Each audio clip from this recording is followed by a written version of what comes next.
The last part of our study, the chapter that we're reading, Exodus chapter 2, is verses 23 to 25.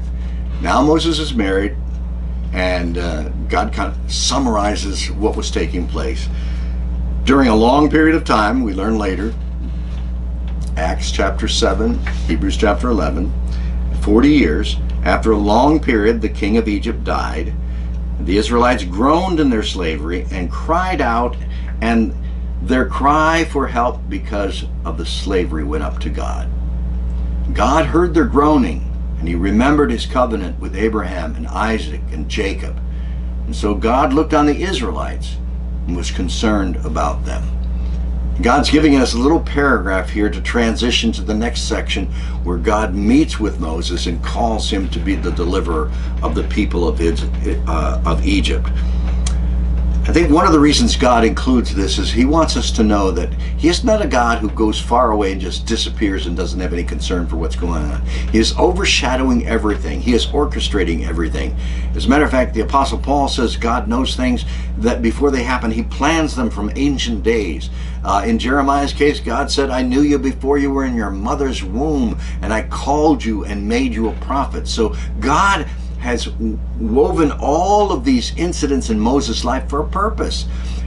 When you see Moses killing an Egyptian after being trained in the palace of Egypt, you think God is preparing him in that way to be the deliverer, and then suddenly he kills an Egyptian and has to run away. God's plans are ruined. No, God's plans were not ruined. There's nothing we can do to thwart God's plans. God knows the beginning from the end from the beginning. He weaves all things, good, the bad, the ugly. My friend, no sin that you can commit is going to separate you from the love of God. He is still weaving, he's still working, he's still drawing you. He's not done with you yet. And perhaps Moses felt that God was done with him, that he was useless. And we find out later that he did have an inferiority complex. But we look at this and we say, God says, I'm in control. And he lists the things that he has heard and seen. He says, I heard, I remembered, I looked, I was concerned, and I'm coming to answer.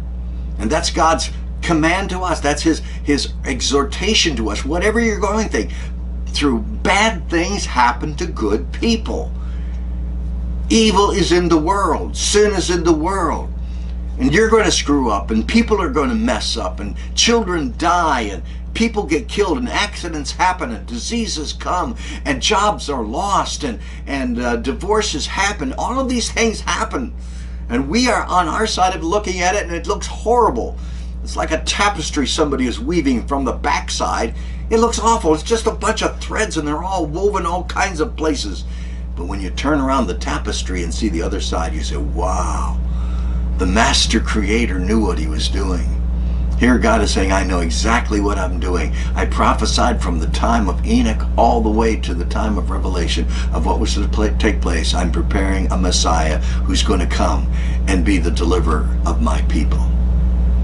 We have some discussion suggestions for you, and they are on a paper that's posted on our website. We trust that you'll go there and download all that extra information and read about it. And then if you're studying together with somebody else, or even if you're not, you look at those questions and those comments and draw out of the passage the application that God has for us. It's been great to be with you as we looked at chapter 2 of Exodus. May the Lord bless you. We'll see you next week as we look into chapter 3 of that wonderful book of Exodus.